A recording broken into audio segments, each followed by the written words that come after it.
ৰৌতা সমষ্টিত দিনে দিনে ভাল হৈ আহি আছে।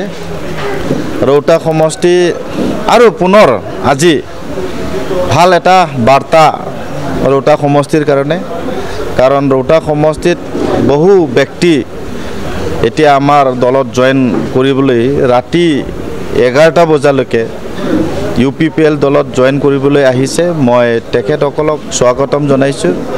সঁচাকৈ ৰাইজৰ যিটো এটা সঁহাৰি আৰু সন্মানীয় প্ৰমোদ বড়ো ডাঙৰীয়াৰ নেতৃত্বত BTRখন শান্তি নিৰাপত্তা আৰু সকলো জাতি জনগোষ্ঠীক লৈ একতাৰে এই BTRখন নিৰ্মাণ কৰাৰ তেখেতৰ প্ৰচেষ্টাত পুনৰবাৰ আৰু সন্মানীয় প্ৰমোদ বড়ো ডাঙৰীয়াক চিফ বনাবৰ কাৰণে আমাৰ এই অঞ্চলত প্ৰতিটো জনগোষ্ঠীয়ে তেখেতৰ হাত মজবুত কৰিবৰ কাৰণে ওলাই আহিছে। গতিকে মোৰ বিশ্বাস হৈছে যে আহি থকা দিনত UPPL দলে অকলে চৰকাৰ গঠন কৰিব, এয়া প্ৰায় নিশ্চিত হৈছে।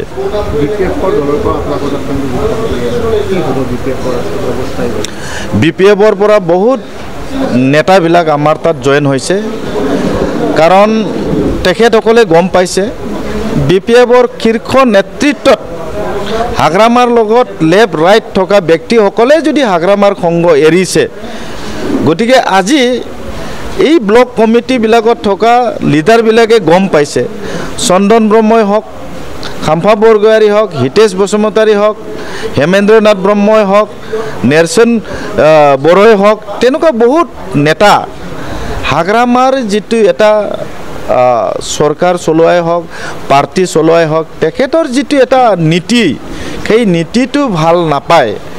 যিসকল ব্যক্তিয়ে এসময়ত চৰকাৰ গঠন কৰাৰ সহায় কৰিছিল, পাৰ্টিটোক উত্থান কৰাৰ তেখেতসকল সহায় কৰিছিল, আজি তেখেতসকল হাগ্ৰামাৰ যিটো এটা নীতিটো বেয়া পায় UPPL দলত আহিল। অকল সেয়াই নহয়, 17জন MCLA আছিল BPFৰ, 17জনৰ পৰা 7জন MCLA এতিয়া BPFৰ পৰা নোহোৱা হৈ গ'ল। এতিয়া লাহে লাহেকৈ সকলো BPFৰ নেতৃত্ব থকা ব্যক্তিসকল UPPLত যোগ হৈছে। তাতে আমি ক'ব পাৰোঁ যে আহি থকা যি চৰকাৰ, সেই চৰকাৰ BPF একেবাৰে ছিংগল ডিজিটত আহিবলৈ এটা ৰাস্তা আমি দেখা পাইছোঁ। গতিকে মই আজি এই সময়ত আপোনালোক মিডিয়াৰ দ্বাৰা মই জনাব বিচাৰিছোঁ, যিসকল ব্যক্তিয়ে আমাৰ দলত যোগদান কৰিছে তেখেতসকলক মই স্বাগতম জনাইছোঁ। BPF যোৱাবাৰ 10টা সমষ্টিত মাত্ৰ এটা জিকিছিল, ধনচিৰি সমষ্টি। এই ধনচিৰি সমষ্টিও এবাৰ নোহোৱা হ'ব, কাৰণ ধনচিৰি সমষ্টিত BTR চুক্তিৰ দ্বাৰা গহপুৰ অঞ্চলৰ পৰা 17,000 ভোটাৰ এইবাৰ ধনচিৰি সমষ্টিত এড হৈছে। সেই 17,000 ভোটাৰ সন্মানীয় প্ৰমোদ বড়ো ডাঙৰীয়াৰ নেতৃত্বত গহপুৰ অঞ্চলৰ ৰাইজে বড়োলেণ্ডত সোমাবৰ কাৰণে বুৰঞ্জীত প্ৰথমবাৰৰ কাৰণে তেখেতসকলে বড়ো মানুহ ভোট দিবলৈ পাব। আৰু তেখেতসকলে এইবাৰ মানে বহুখিনি লেণ্ড টাইটেল পালে। যিসকল ব্যক্তিয়ে বহুত বছৰ ধৰি লেণ্ড টাইটেল পাবলৈ সক্ষম হোৱা নাছিল, কিন্তু BTR চুক্তিৰ দ্বাৰা এই গহপুৰ অঞ্চলৰ ৰাইজ লেণ্ড টাইটেল, মাটিৰ পট্টা পাবলৈ সক্ষম হৈছে। গতিকে এই অঞ্চলৰ ৰাইজ UPPL দলৰ লগত থাকিব, আৰু তেখেতসকলে নিশ্চিত আমাক জনাইছে যে প্ৰথমবাৰৰ কাৰণে তেখেতসকলৰ জীৱনত বড়োলেণ্ডত সোমোৱাৰ পিছত তেখেতসকলে এইবাৰ প্ৰথমবাৰৰ কাৰণে নিজৰ বড়ো মানুহ ভোট দিবলৈ পোৱাৰ কাৰণে তেখেতসকলে উৎফুল্লিত হৈছে, আৰু ট্ৰেক্টৰৰ ছবিত তেখেতসকলে ভোট দিব, যাৰ কাৰণে ধনচিৰি সমষ্টি UPPLৰ হাতত এবাৰ উদ্ধাৰ হ'ব।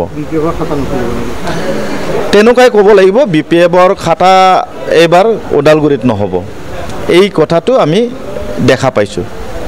আমি 17 বছৰতে নাঙলে আমাক একো এটা সহায় নিদিলে, গতিকে আমি আজি UPPLত নতুনকৈ জইনিং হৈছোঁ।